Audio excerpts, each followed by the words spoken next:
नमस्कार, आप देख रहे हैं न्यूज इंडिया। मैं हूं आपके साथ शिवानी पांडे। प्रवासी श्रमिकों को फौरन राहत देते हुए उत्तर प्रदेश के मुख्यमंत्री योगी आदित्यनाथ ने प्रवासी श्रमिकों के खाते में 1000 रुपए की धनराशि ट्रांसफर की है। श्रमिकों से संवाद करते हुए सीएम योगी ने प्रवासी मजदूरों को यूपी में ही काम दिलाने का भी वादा किया है। इसी के साथ सीएम योगी ने पूरे प्रदेश में उच्च शिक्षा, माध्यमिक शिक्षा और बेसिक शिक्षा विभाग में कार्य कर रहे सभी शिक्षकों की डिग्री के जांच के आदेश भी दिए हैं। मुख्यमंत्री योगी आदित्यनाथ का ये आवास है। रोज यहाँ टीम 11 की बैठक होती है, आज भी हो रही है। और जो सबसे बड़ा जोर है, एक तरफ मुख्यमंत्री कोरोना महामारी और उसके संकट को कम करने का प्रयास कर रहे हैं, साथ ही वो रोजगार के लिए भी प्रयास कर रहे हैं। मुख्यमंत्री ने 1000 रुपये प्रवासी श्रमिकों के खाते में भेजने के बाद सीधे संवाद किया, उनसे जाना कि क्या वो किस हालत में हैं, क्या उनको और सुविधाएं देनी। यानी अधिकतर प्रवासी श्रमिकों ने जब मुख्यमंत्री से बात की तो साफ यही कहा कि वो उत्तर प्रदेश में ही रह के रोजगार करना चाहते हैं, उनके लिए उत्तर प्रदेश में ही रोजगार के साधन उपलब्ध कराए जाएं।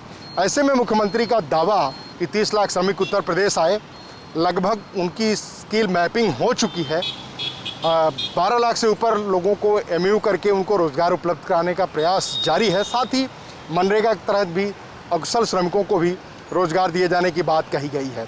एक जो सबसे बड़ा अहम फैसला मुख्यमंत्री की तरफ से हुआ है कि उनके खाते में 1000 रुपया देने के साथ उनको रोजगार देना। और मुख्यमंत्री ने जो टीम 11 के साथ बैठक की, 69,000 शिक्षकों की जो भर्ती का मामला था, काफ़ी विवादों में रहा है और काफ़ी उस पर विवाद चल रहा है। उस पर सख्त रुख अपनाते हुए मुख्यमंत्री ने सभी विभागों में, उच्च और माध्यमिक शिक्षा विभाग, बेसिक में जितने भी लोग शिक्षक हैं, सबकी डिग्रियों की जाँच करने के लिए एक टास्क फोर्स बनाने की बात कही है और कहा है कि एक डेडिकेटेड टीम इसकी जांच करेगी और उसकी रिपोर्ट देगी। अब देखना है कि ये जांच कब से शुरू होती है। कैमरा पर्सन पीसी चौधरी के साथ मनीष मिश्रा, न्यूज इंडिया, लखनऊ। उत्तर प्रदेश में आज से 57 लाख प्रवासी श्रमिकों को मनरेगा के तहत रोजगार उपलब्ध कराने का काम शुरू कर दिया गया है। सीएम योगी के निर्देश पर पूरे प्रदेश में 1 करोड़ मानव कार्य दिवस आयोजित करने की प्रक्रिया शुरू कर दी गई है। उत्तर प्रदेश पूरे देश में प्रवासी श्रमिकों को सबसे ज्यादा रोजगार उपलब्ध कराने वाला राज्य बन गया है। हमारे सहयोगी मनीष कुमार मिश्रा ने उत्तर प्रदेश के ग्राम विकास मंत्री राजेंद्र प्रताप सिंह से खास बातचीत की है। उत्तर प्रदेश के मुख्यमंत्री योगी आदित्यनाथ ने अपने सभी कई विभागों के मंत्रियों के साथ बैठक करके उत्तर प्रदेश में 1 करोड़ मानव दिवस को सृजित करने की बात कही थी। और इसी पे बातचीत करेंगे हम उत्तर प्रदेश के ग्राम विकास मंत्री प्रताप सिंह उर्फ मोती सिंह जी से। पंचायती राज विभाग की भी बड़ी भूमिका है। एक तरह से कहें कि दोनों एक दूसरे के पूरक होकर काम कर रहे हैं। जैसा कि पंचायती राज विभाग की तरफ से कहा गया कि 62 लाख मानव कार्य दिवस होगा, जिसमें बहुउद्देशीय पंचायत घर, शौचालय बनाना, स्वच्छता अभियान करना, इस तरह की चीज़ें हैं। तो आपकी तरफ से क्या इसमें श्रम की जो बात की कि श्रम उपलब्ध आपका विभाग कराए? मुख्यमंत्री जी की अध्यक्षता में एक बैठक हुई थी, जिसमें मनरेगा से 4000 करोड़ की धनराशि 10 सरकार के 10 विभागों के बीच आवंटित की गई है। इसमें मुख्य रूप से लोक निर्माण विभाग है, सिंचाई विभाग है, पंचायती राज विभाग है, दुग्ध विभाग है, लघु सिंचाई, इस तरह से 10 विभाग हैं।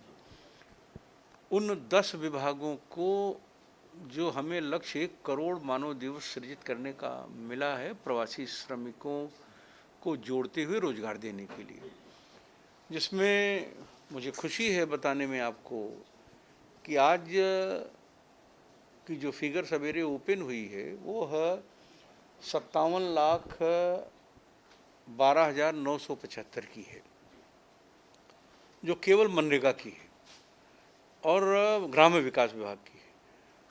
आपने बताया पंचायती राज मंत्री जी और हमारा विभाग एक दूसरे की आवश्यकता है, एक दूसरे के पूरक हैं। 62 लाख मानव दिवस 31 जुलाई तक उनके सहयोग से हमें प्राप्त होगा। इसी तरह से अन्य जो 9 विभाग हैं उनसे भी हमें मिलेगा। हमें 1 करोड़ लोगों को रोजगार से जोड़ना है और उसमें मूलतः प्रवासी श्रमिक हैं जो मजदूरी कर सकते हैं। ये तो अनस्किल्ड हुए। स्किल्ड को की भी हमने मैपिंग कराई है, स्किल मैपिंग। उस स्किल मैपिंग का विवरण उन सभी विभागों को प्रेषित किया जा रहा है जिनके पास स्किल्ड को भी काम देने के अवसर हैं। और मुख्यमंत्री जी चूँकि उसकी एक बड़ी गहन समीक्षा करते हैं, एक संकलित प्रस्ताव और उनके निर्देश प्राप्त हुए हैं उन सभी विभागों को स्किल्ड को भी योग्यता के अनुरूप काम में लगाएं। और जो सर्वोच्च प्राथमिकता उत्तर प्रदेश की सरकार का योगी जी के नेतृत्व में है कि कोई व्यक्ति जो काम चाहता है, रोजगार चाहता है, उसे रोजगार मिले, तो उस दिशा में हमारा विभाग कार्य कर रहा है। कल मुख्यमंत्री ने वीडियो कॉन्फ्रेंसिंग की और प्रवासी श्रमिकों से संवाद भी किया। उनके खातों में 1000 रुपये डीबीटी के माध्यम से हस्तांतरित किया।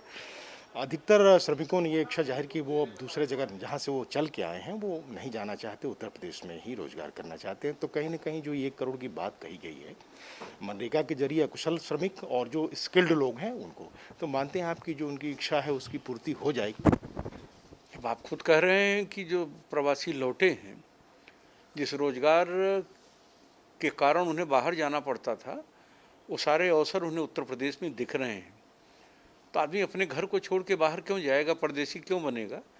अगर ये अवसर इन्हें प्राप्त हुआ है तो उन्हें उत्तर प्रदेश के मुख्यमंत्री के नेतृत्व के प्रति निश्चित रूप से आभारी होना चाहिए और वो आभार व्यक्त भी कर रहे हैं। अगर वो विश्वास व्यक्त कर रहे हैं तो किसी नेतृत्व के लिए इससे बड़ा इनाम भी कुछ नहीं है। अगर हमारा वो प्रवासी श्रमिक ये कह रहा है कि हम उत्तर प्रदेश में ही उन अवसरों को प्राप्त कर सकते हैं, तो हम कहीं और नहीं जाएंगे। ये उत्तर प्रदेश सरकार की एक मजबूत सफलता है। एक सवाल विपक्ष का है, उसका जवाब मैं चाहूँगा कि आप मंत्री हैं, वो लगातार ये कह रहे हैं कि जो पहले से मौजूद मनरेगा मजदूर हैं उनको रोजगार नहीं मिल पाया और फिर आप बाहर के लोगों को दे रहे हैं, तो इस आरोप में कितनी सच्चाई है? मुझे दुख है कि जो इसको कह रहे हैं उत्तर प्रदेश में निवास करने वाले, अगर मैं किसी दल पे नहीं जाता, अगर कोई व्यक्ति उत्तर प्रदेश की धरती पर राजनीति कर रहा है, विचारधारा चाहे जो हो, अगर वो उत्तर प्रदेश के उन प्रवासी मजदूरों को जो कहीं मेहमान थे अपने घर लौटे हैं उन्हें बाहरी कह के संबोधित कर रहे हैं तो उनका अपमान कर रहे हैं। हमारे पास लॉकडाउन के पहले 9 लाख से के करीब श्रमिक थे, आज हमारे पास 58 लाख है। 49 लाख की वृद्धि है। 49 लाख की वृद्धि अपने आप में एक इतिहास है और इस बात का प्रमाण है कि उत्तर प्रदेश में पोटेंशियल था। जो लोग आरोप लगा रहे हैं उन्हें जब अवसर मिला इस प्रदेश की जनता की सेवा का, तो जो वो काम वो कर नहीं सके जो योगी जी ने अपने कार्यकाल में पूरा करके दिखाया, तो उससे कहीं न कहीं उन्हें परेशानी है और योगी जी की सफलता से उन्हें ईर्ष्या है।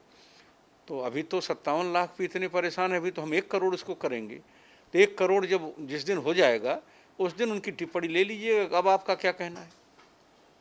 ये थे हमारे साथ उत्तर प्रदेश के ग्राम विकास मंत्री राजेंद्र प्रताप सिंह। उनका साफ कहना था कि जो ये पहल हो रही है 1 करोड़ रोजगार देने की, उसमें 57 लाख से ऊपर चीज़ें लगभग फाइनल हैं और 9 विभाग हैं जो मिलके रोजगार उपलब्ध कराएंगे। 1 करोड़ का लक्ष्य है, उसे पूरा करेंगे। साथ ही विपक्ष के उस आरोप का भी उन्होंने खारिज करते हुए कहा कि जो चीज़ें शायद अतीत में नहीं हुई, जिसके कारण आज ये सरकार कर रही है, तो ये बड़ी उपलब्धि है कि 49 लाख अतिरिक्त श्रम जो है वो जुड़ा है और वो प्रदेश से बाहर नहीं जाना चाहता। मुख्यमंत्री ने जब संवाद की तो सभी अधिकतर प्रवासी श्रमिकों ने इच्छा जाहिर की। कैमरा पर्सन पीसी चौधरी के साथ मनीष मिश्रा, न्यूज इंडिया, लखनऊ। करोड़ों के लैपटॉप घोटाले में केजीएमयू प्रशासन ने 5 वर्ष बाद बड़ों को छोड़कर सिर्फ छोटों पर एफआईआर दर्ज कराई है, जबकि खरीद को मंजूरी तत्कालीन वीसी रविकांत ने दी थी। सिर्फ यही नहीं, इस पूरे फर्जीवाड़े में केजीएमयू से लेकर शासन तक के बड़ों की गर्दन फंसी है। मौजूदा ऋषिकेश एम्स डायरेक्टर और पूर्व वीसी रविकांत पर सरकारी तंत्र की मेहरबानी नई नहीं है। केजीएमयू के एग्जामिनेशन फंड से करोड़ों की खरीद अफसरों की मनमानी से होती है। कटघरे में सीपीएमटी फंड भी है, जिससे ऑनलाइन परीक्षा के नाम पर 3 सैकड़ा लैपटॉप खरीदे गए, जिससे ऑनलाइन परीक्षा के नाम पर 3 सैकड़ा लैपटॉप खरीदकर करोड़ों के घोटाले की नींव रखी गई थी। न्यूज इंडिया के पास मौजूद केजीएमयू कार्य परिषद की रिपोर्ट के मुताबिक 1,60,34,000 रुपए में प्रति 53,447 की दर से 300 लैपटॉप को खरीदने की मंजूरी देने वाली फाइल में खूब छेड़छाड़ की गई। अभिलेखों में कटिंग, क्रोनोलॉजिकल ऑर्डर न होना और समान पत्र पर भिन्न टिप्पणियां घोटाले की पूरी कहानी बयां कर रही हैं।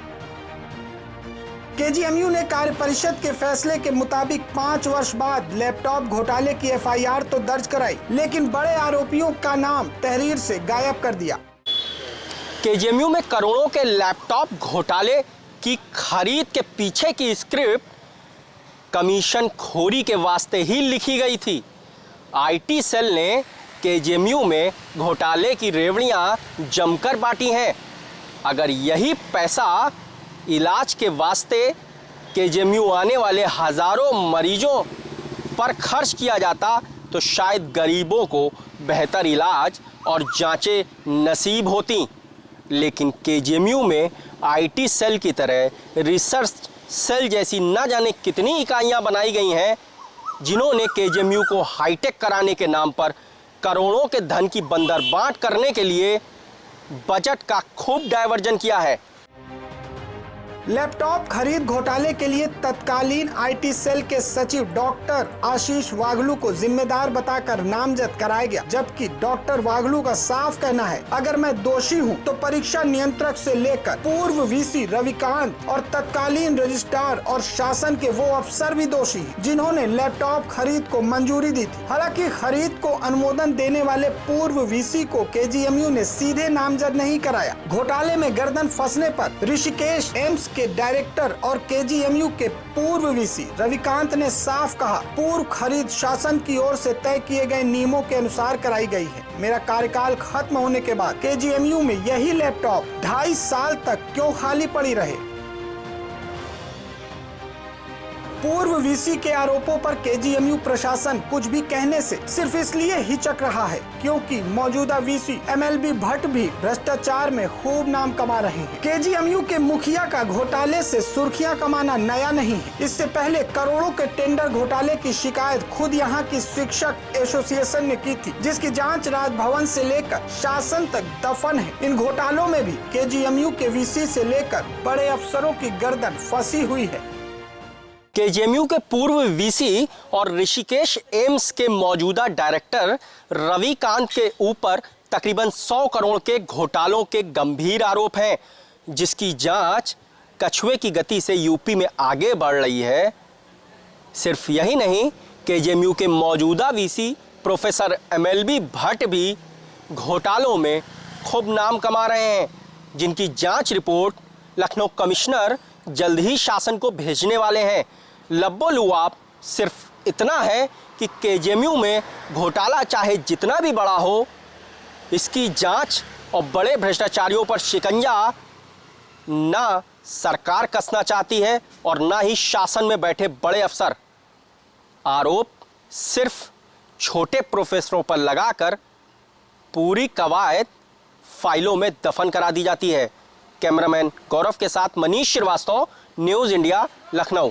शिया धर्मगुरु मौलाना कल्बे जव्वाद एक प्रतिनिधित्व मंडल के साथ उत्तर प्रदेश सरकार में अल्पसंख्यक कल्याण, मुस्लिम वक्फ एवं हज विभाग के मंत्री मोहसिन रजा से उनके आवास पर शिया वक्फ बोर्ड और शिया समुदाय के हितों को लेकर चर्चा करने हेतु मिलने पहुंचे। मौलाना कल्बे जव्वाद ने मंत्री मोहसिन रजा से शिया वक्फ बोर्ड का गठन कराने की शीघ्र मांग की। साथ ही बोर्ड के सुचारू रूप से संचालन हेतु किसी प्रशासनिक अधिकारी को नियुक्त किया जाए। कल्बे जव्वाद ने शिया वक्फ बोर्ड की सीबीआई जांच, जो कि प्रदेश सरकार ने केंद्र सरकार को संस्तुति की है, उसको शीघ्र कराए जाने के लिए कहा, जिससे बोर्ड में हुए भ्रष्टाचार को सामने लाकर दोषियों के विरुद्ध कार्रवाई की जा सके। तो फिलहाल के लिए इतना ही, लेते हैं एक छोटा सा ब्रेक, जल्द लौटेंगे।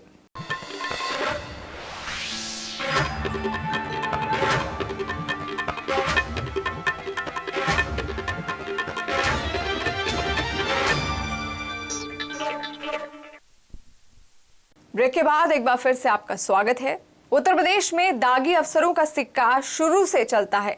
अब कोरोना काल में भी यही देखने को मिल रहा है। भ्रष्टाचार के खिलाफ जीरो टॉलरेंस वाली योगी सरकार ने उस आईएएस महेश कुमार गुप्ता को अपर मुख्य सचिव राज्यपाल जैसी सबसे अहम तैनाती पर बिठाया है, जिसके ऊपर भ्रष्टाचार के गंभीर आरोप हैं।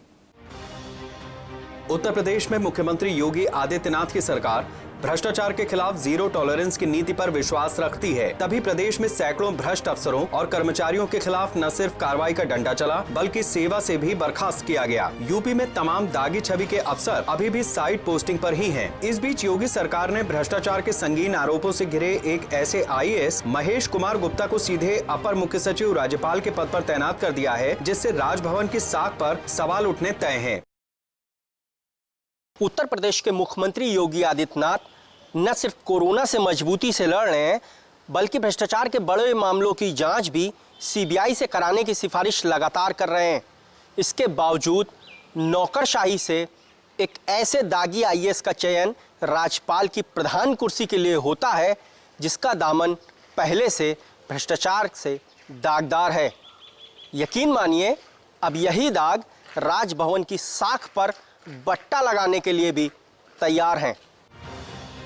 आबकारी से लेकर सूचना विभाग तक महेश गुप्ता की कलंक कथा के किस्सों की भरमार है। क्या उत्तर प्रदेश की प्रथम नागरिक राज्यपाल आनंदीबेन पटेल का सचिवालय चलाने के लिए यूपी में एक भी ईमानदार नौकरशाह सरकार को ढूंढने नहीं मिला? अब आपको news India IAS Mahesh Kumar Gupta पर लगे भ्रष्टाचार की दास्तां सुनाएगा, जिसके बाद आप भी कहेंगे कि यूपी में ऐसे IAS अफसरों का बाल बांका करने की हैसियत किसी की नहीं है। अपर मुख्य सचिव सचिवालय प्रशासन से राजभवन के सबसे ताकतवर पद पर भेजे गए IAS महेश गुप्ता के खिलाफ स्वजल धारा कार्यक्रम में करोड़ों के घोटाले में सतर्कता जांच शुरू हुई थी, लेकिन उसे फाइलों में दफन कर दिया गया।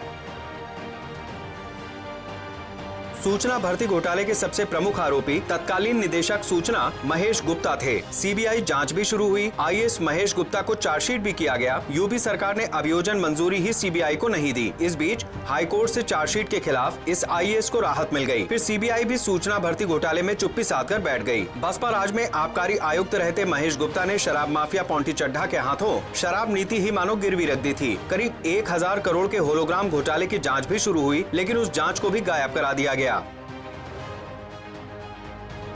सचिवालय प्रशासन के प्रमुख सचिव रहते कंप्यूटर सप्लाई में करोड़ों की हेराफेरी के आरोप लगे, लेकिन यूपी सरकार मेहरबान रही। समीक्षा अधिकारी के पदों पर प्रोन्नति न देने के मामले में लखनऊ हाईकोर्ट के आदेश का पालन न करने पर बाकायदा जस्टिस विवेक चौधरी ने 1 दिन की सजा भी सुनाई। हालांकि सुप्रीम कोर्ट से गुप्ता को राहत मिल गई। IAS महेश कुमार गुप्ता को योगी सरकार ने करीब आधा दर्जन विभागों का मुखिया बना रखा था। अब राज्यपाल के अपर मुख्य सचिव पद की कमान गुप्ता को सौंपने से यूपी सरकार में भ्रष्ट अफसरों के रसूख का अंदाजा आप खुद लगा सकते हैं। प्रधानमंत्री नरेंद्र मोदी भ्रष्टाचार के खिलाफ जीरो टॉलरेंस की नीति पर विश्वास रखते हैं, लेकिन उत्तर प्रदेश के बड़े घोटालों की जांचों से उनकी जांच एजेंसियां भ्रष्ट IAS अफसरों को क्यों बचाती आई हैं, इसका जवाब शायद किसी के पास नहीं है। उत्तर प्रदेश के IAS महेश कुमार गुप्ता के खिलाफ बीते 1 दशक के दौरान तमाम जांचों का अंबार खड़ा हुआ, लेकिन उनके रसूख के आगे दम तोड़ गया।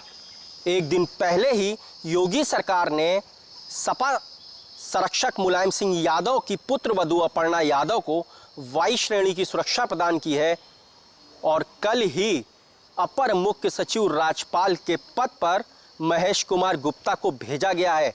ये मैं आपको इसलिए बता रहा हूं क्योंकि आरोप ये भी लगते रहे हैं कि मुलायम की पत्नी साधना गुप्ता का हाथ ही दागी IAS महेश गुप्ता के सर पर है।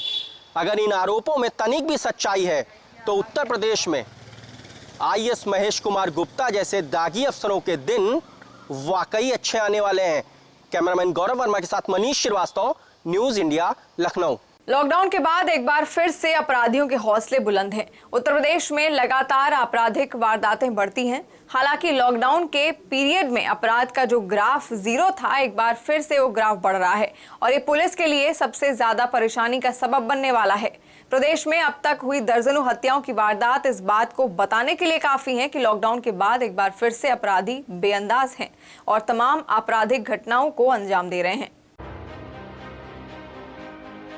लॉकडाउन के शुरुआती दिनों को अगर छोड़ दिया जाए तो उत्तर प्रदेश की राजधानी में एक बार फिर से अपराध ने रफ्तार पकड़ ली है। स्थिति का अंदाजा इस बात से लगाया जा सकता है कि बीते 1 हफ्ते में 5 से अधिक हत्याएं राजधानी लखनऊ में हो चुकी है। कमोबेश यही हाल उत्तर प्रदेश का भी है। इसके अलावा दुष्कर्म और अवैध कटान की घटनाएं भी सामने आई हैं। जाहिर है अपराध बढ़ने से अब पुलिस को लॉकडाउन का पालन कराने के साथ साथ अपराधियों से भी जूझना पड़ रहा है। राजधानी लखनऊ की बात करें तो बीते 24 घंटे में तमाम बड़ी घटनाएं हुई। रिटायर्ड सचिवालय कर्मी के घर में काकोरी में डकैती की घटना को अंजाम दिया गया। इसके अलावा ठाकुरगंज में पति ने अपनी ही पत्नी की हत्या कर दी। कुछ दिन पहले हजरतगंज में एक बच्ची की संदिग्ध मौत हो गई थी, जिस पर पुलिस ने पर्दा डालने में कोई कसर नहीं छोड़ी। बीती रात पारा में भी गोली चलने की घटना सामने आई। मड़ियाव में बेखौफ बदमाशों ने बच्चों को बंधक बनाकर उनके घर में लूटपाट की घटना को अंजाम दिया। इसके अलावा उत्तर प्रदेश की राजधानी लखनऊ में तमाम बड़े अपराध सामने आए जो पुलिस के लिए परेशानी का सबब बने हुए हैं। लॉकडाउन का पालन कराने के लिए पुलिसकर्मी जगह जगह ड्यूटी पे तैनात हैं। इसके बावजूद अपराधों का होना लोगों के दिलों में दहशत पैदा कर रहा है। इस संबंध में पुलिस का कहना है कि हत्या के अधिकांश मामले रंजिश सामने आए हैं। इसमें अपराधियों को भी पकड़ा जा चुका है। अन्य घटनाओं के खुलासे के लिए तैयारियां चल रही हैं। तो कहा जाए कि जिस तरह लॉकडाउन में छूट मिली है, उसी तरह अपराधियों को भी अपराध करने का लाइसेंस एक बार फिर से मिल गया है। ये पुलिस के लिए एक चिंता का सबब है और अपराधी जिस तरह से बेखौफ हैं, उससे राजधानी में दहशत है। लॉकडाउन लगभग खुल गया है और अपराधियों की जो नकेल थी वो भी खुल गई है और इसलिए उत्तर प्रदेश में अपराधी एक बार फिर से बेलगाम हो गए हैं। पुलिस अधिकारियों का मानना है कि लॉकडाउन में तमाम लोग अपने घरों में थे, जिस वजह से अपराधियों पर अंकुश लगा हुआ था। लेकिन जैसे ही लॉकडाउन में छूट दी गई, अपराधियों के हौसले बुलंद हो गए और उन्होंने उत्तर प्रदेश में ताबड़तोड़ कई घटनाओं को अंजाम दे दिया। राजधानी लखनऊ की बात करें तो बीते एक हफ्ते में 6 से अधिक हत्याएं हो चुकी हैं। कैमरामैन पीसी चौधरी के साथ नीरज मिश्रा, न्यूज़ इंडिया, लखनऊ। जौनपुर के जफराबाद थाना क्षेत्र के धनेजा गांव की रहने वाली बबली यादव नाम की युवती ने यूपी के मुख्यमंत्री योगी आदित्यनाथ की फोटो लगाकर एक आपत्तिजनक भोजपुरी गाने के साथ टिकटॉक वीडियो बनाया था। वीडियो सोशल मीडिया पर वायरल होने के बाद हड़कंप मच गया। पुलिस ने टिकटॉक आईडी के आधार पर आरोपी युवती की पहचान करके उसके खिलाफ IT एक्ट की धाराओं में मुकदमा दर्ज करके आवश्यक कार्रवाई में जुट गई है। एक वीडियो वायरल हुआ था जिसमें टिप्पणियाँ की गई, उसमें एक टिकटॉक किया गया था माननीय मुख्यमंत्री महोदय और अमित शाह, हमारे माननीय गृह मंत्री जी अमित शाह फिर एक वीडियो वायरल किया, टिकटॉक किया उस लड़की ने। उसका नाम बबली, डॉटर ऑफ ओम प्रकाश यादव। जैसे ही हम लोगों को सूचना मिली, वीडियो वायरल हुआ, हम लोगों ने उसके तहकीकात की, उसका पता किया और उसके पते के रूप में जो ये एक लड़की बबली यादव, डॉटर ऑफ ओम प्रकाश यादव, ग्राम धनेजा, इसके खिलाफ अभी पंजीकृत किया गया इसी आधार पर किया गया है 66 एक्ट में और पंजीकृत किया गया, इसकी विरुद्ध कार्रवाई की जाएगी। शाहजहांपुर पुलिस एक बार फिर अपराधियों पर काल बनकर टूटी है। पुलिस अधीक्षक डॉक्टर S चनप्पा के दिशा निर्देशन में शातिर अपराधियों की धरपकड़ के लिए शाहजहांपुर के सभी 22 थानों ने एक साथ ऑपरेशन पाताल चलाया। पुलिस द्वारा चलाए गए अभियान में 89 पंजीकृत अभियोगों के तहत 86 अभियुक्तों की गिरफ्तारी हुई। पुलिस ने भारी मात्रा में अवैध असलहा और कारतूस बनाने की फैक्ट्री पर भी छापा डाला है। बरामद असलहों में 91 तमंचे, 231 कारतूस, 4 खोखा के साथ 3 मोटरसाइकिल और 90 ग्राम स्मैक पकड़ी गई है। DIG रेंज महोदय बरेली के द्वारा एक बहुत ही अनूठा प्रयास जिसका नाम ऑपरेशन पाताल है, आज शाहजहांपुर पुलिस द्वारा चलाया गया।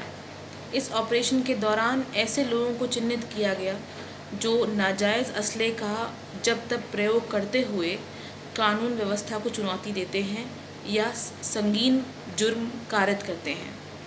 शाहजहांपुर पुलिस द्वारा अभी तक ऐसे 89 लोगों को गिरफ्तार किया जा चुका है और इनके पास से नाजायज़ असला एवं भारी मात्रा में खोखा कारतूस भी बरामद किया गया है। इस अभियान के दौरान शस्त्र बनाने वाली एक फैक्ट्री और कारतूसों को रिफ़िल करने वाली एक कार्यशाला का भी भांडाफोड़ किया गया है और इस अभियान में आगे भी निरंतर कार्रवाई की जाती रहेगी। संभल के एक होनहार युवक ने अपने जज्बे और जुनून के साथ न केवल अपने शहर का बल्कि पूरे देश का नाम रोशन किया है। संभल के विकासखंड असमोली के गांव ततारपुर रोड निवासी शिक्षक वीरेंद्र कुमार त्यागी के बड़े पुत्र मयंक त्यागी ने NDA और IIM में और आईएमए में ट्रेनिंग पूरी करने के बाद इंडियन मिलिट्री एकेडमी देहरादून में भव्य समारोह के दौरान पासिंग आउट परेड में हिस्सा लिया और भारतीय सेना में लेफ्टिनेंट बनकर परिवार का नाम रोशन किया है। महज 22 वर्ष की उम्र में अपने पहले ही प्रयास में लेफ्टिनेंट बनकर परिवार और देश का नाम रोशन करने वाले मयंक त्यागी युवाओं के लिए प्रेरणा स्रोत हैं।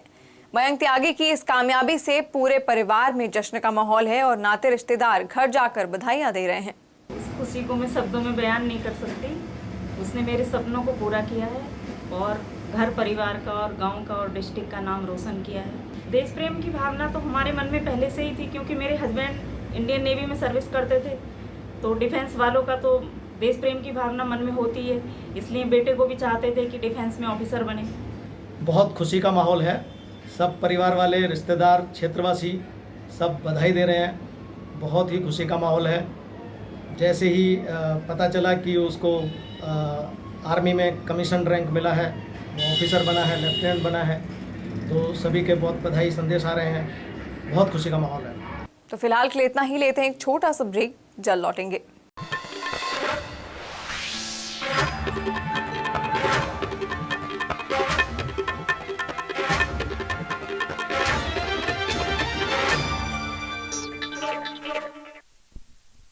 ब्रेक के बाद एक बार फिर से आपका स्वागत है। लखनऊ में कोरोना का कहर बढ़ता जा रहा है। सिर्फ सीएम हेल्पलाइन 1076 के ही करीब 70 से ज्यादा कर्मचारी कोरोना संक्रमण का शिकार हो चुके हैं।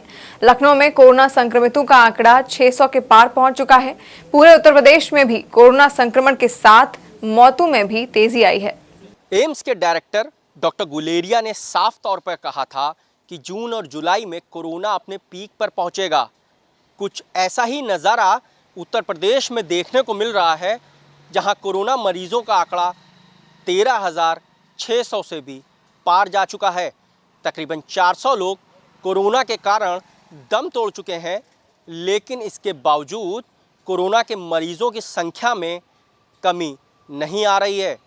सबसे बड़ा कोरोना बम अगर कहीं फूटा है तो वो उत्तर प्रदेश की राजधानी लखनऊ में है, जहां सीएम हेल्पलाइन 1076 के तकरीबन 26 और कर्मचारी कोरोना संक्रमण का शिकार हो गए हैं। ये वही सीएम हेल्पलाइन है जिसने बीते एक हफ्ते से लखनऊ में कोरोना के मामले में भूचाल ला दिया है। इस हेल्पलाइन के करीब 80 कर्मचारी कोरोना पॉजिटिव करार दिए जा चुके हैं और सैकड़ों पर कोरोना संक्रमण की तलवार लटक रही है। सोमवार को भी लखनऊ में तकरीबन 36 से ज़्यादा कोरोना मामले सामने निकल कर आए। हालांकि सीएमओ लखनऊ डॉक्टर नरेंद्र अग्रवाल का साफ तौर पे कहना है कि सीएम हेल्पलाइन के बाकी कर्मचारियों का टेस्ट कराया जा रहा है। साथ ही जहां मामले ज़्यादा मिल रहे हैं वहां तमाम लोगों के सैंपल भी जांच के लिए दिए जा रहे हैं। लेकिन स्वास्थ्य विभाग कोरोना पर लगाम क्यों नहीं कस पा रहा, ये एक बड़ा सवाल है। लखनऊ समेत पूरे उत्तर प्रदेश के तमाम जिलों में जिस प्रकार से मौतें निकल करके सामने आ रही हैं, अब रोज़ाना उत्तर प्रदेश में 500 से ज़्यादा कोरोना के मामले सामने आने से प्रशासनिक तंत्र के माथे पर लकीरें खिंच गई हैं। हालांकि चिकित्सा विशेषज्ञों का कहना है कि फ़िलहाल कोरोना के मामले और तेज़ी से बढ़ेंगे, क्योंकि कोरोना के जो मामले बढ़ रहे हैं उसमें ऐसे मरीज़ सामने आ रहे हैं जो एसिम्प्टोमेटिक हैं, जिनमें किसी प्रकार के लक्षण नहीं हैं, लेकिन कोरोना वायरस की चेन तोड़ने में, खास तौर से लखनऊ में कोरोना वायरस पर शिकंजा कसने में प्रशासन लगातार नाकाम साबित हो रहा है। गोमती नगर स्थित सीएम हेल्पलाइन का दफ्तर पूरी तरह सील है और यहाँ सैनिटाइजेशन कराया गया है, लेकिन सीएम हेल्पलाइन चलाने वाली संस्था के ऊपर अभी तक सरकार, शासन और स्वास्थ्य विभाग के जिम्मेदार अफसरों ने एफआईआर क्यों नहीं दर्ज की, ये भी अपने आप में एक बड़ा सवाल है। क्योंकि सीएम हेल्पलाइन के जिम्मेदारों ने कोरोना पर लगाम कसने में जिस प्रकार से लापरवाही की है, उसने लखनऊ को कोरोना बम की सौगात दे डाली है।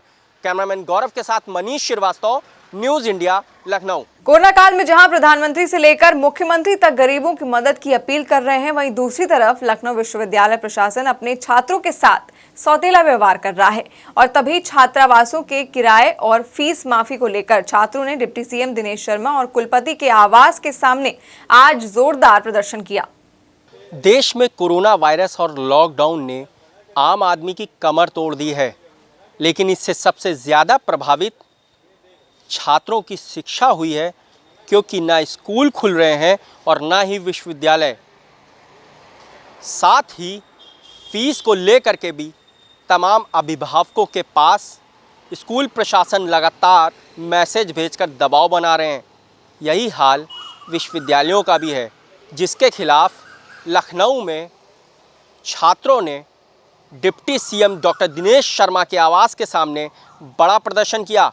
लखनऊ विश्वविद्यालय के छात्रों ने सुबह तकरीबन 2 घंटे तक सरकार विरोधी नारे लगाए और साफ तौर पर आरोप लगाए कि चूंकि लॉकडाउन से 3 महीने बेकार हो गए और किसी प्रकार की पढ़ाई नहीं हुई, ऐसे में सत्र को आगे बढ़ाकर छात्रों को प्रमोट कर दिया जाए। छात्रों का ये भी कहना था कि जब हमारे पास फीस ही नहीं है, छात्रावासों में रहने का किराया भी नहीं है, तो आखिर विश्वविद्यालय प्रशासन हमारे साथ नरमी क्यों नहीं बरत रहा। 3 महीने से विश्वविद्यालय के छात्र अपने अपने घरों में थे, अपने अपने गाँव में थे, अपने अपने शहरों को लौट गए थे। इसके बावजूद लखनऊ विश्वविद्यालय के प्रशासन ने छात्रों के ऊपर छात्रावासों का किराया जमा करने का भारी दबाव बनाया हुआ है। लखनऊ विश्वविद्यालय में अधिकांश छात्र गरीब और मध्यम वर्ग से आते हैं, जिनके पास लॉकडाउन के दौरान फ़ीस जमा करने के पैसे नहीं हैं, और उन्होंने फ़ीस माफ़ी को लेकर उच्च शिक्षा मंत्री व deputy CM doctor Dinesh Sharma के आवास के सामने प्रदर्शन भी किया। देना होगा, देना होगा। जिंदाबाद, जिंदाबाद।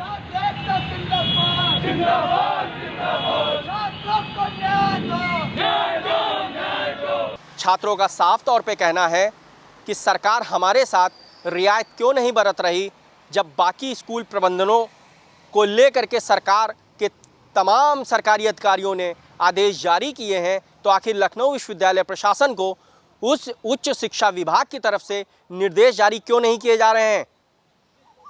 ऐसे में छात्रावासों का किराया और अपनी फ़ीस ये छात्र कहां से जमा करेंगे, ये एक बड़ा सवाल है।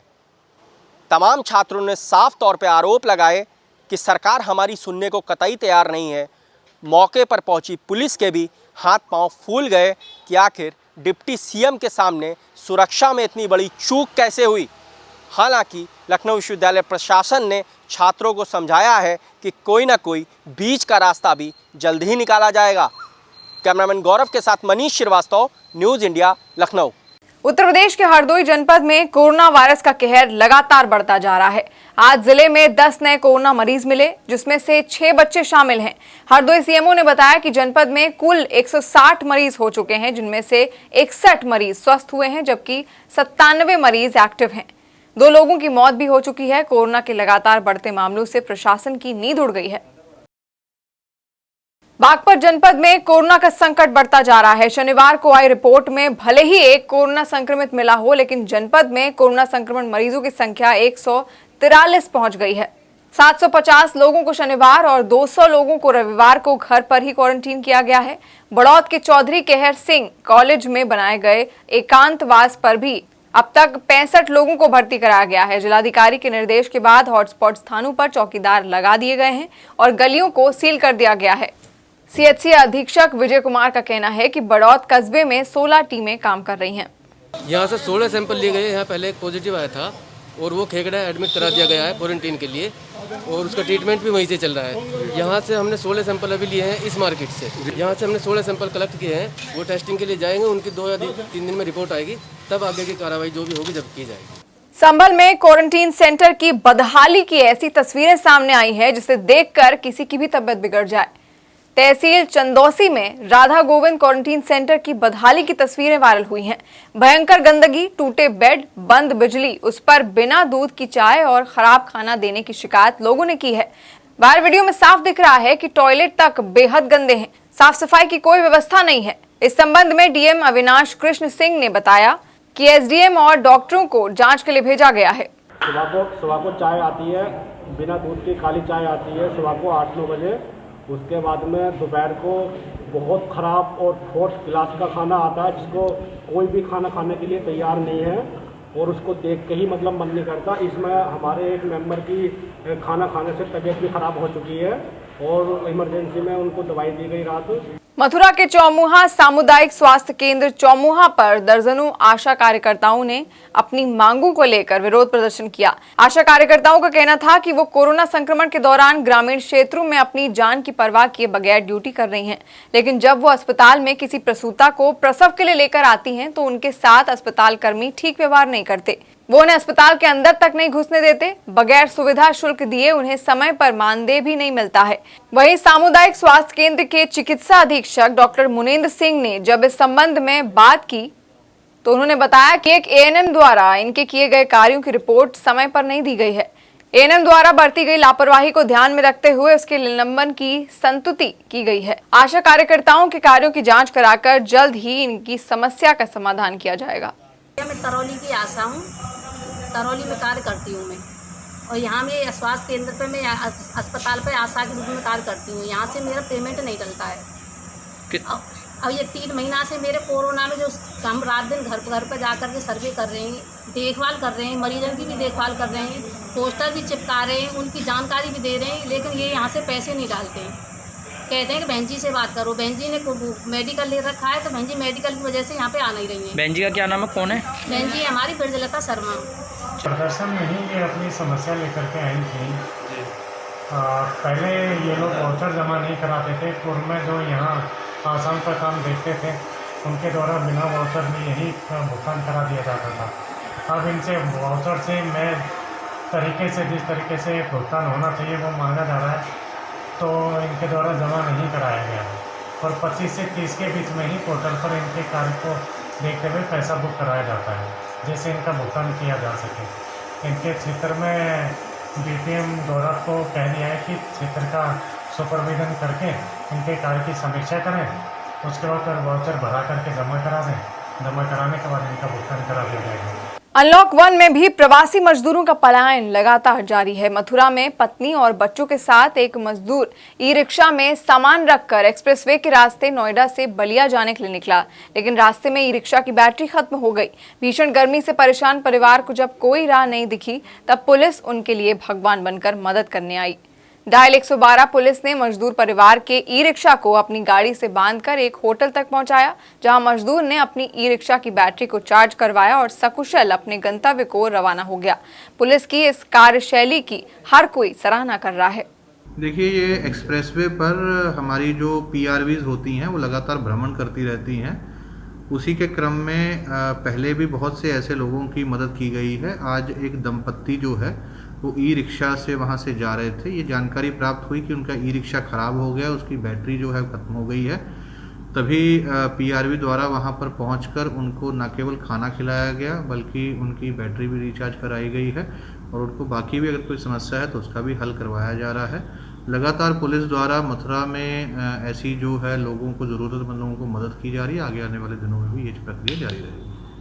8 वर्षीय बालिका के साथ दुष्कर्म के आरोपी को पुलिस ने अश्लील सामग्री के साथ पकड़ा है। आरोपी को पॉक्सो एक्ट के तहत कार्यवाही पर चालान के बाद जेल भेज दिया गया। शाहजहांपुर के थाना मीरानपुर कटरा क्षेत्र के गांव में गुरुवार रात रामप्रेम उर्फ अरशफी लाल ने 8 वर्ष की बच्ची से दुष्कर्म किया था। जिला अस्पताल शाहजहांपुर के डॉक्टरों ने बालिका की गंभीर स्थिति देखकर लखनऊ के king George medical college refer कर दिया था। लखनऊ मेडिकल कॉलेज में भर्ती दुष्कर्म की शिकार बालिका की हालत चिंताजनक बनी हुई है। मामले की गंभीरता को देखते हुए शाहजहांपुर के पुलिस अधीक्षक डॉक्टर एस चन्नप्पा द्वारा स्वयं गांव का दौरा कर पीड़िता के परिजनों से मुलाकात की थी और आरोपी की तत्काल गिरफ्तारी के आदेश दिए थे। तो आज के लिए इतना ही। देश और दुनिया की ऐसी तमाम खबरों के लिए आप देखते रहिए न्यूज इंडिया। नमस्कार।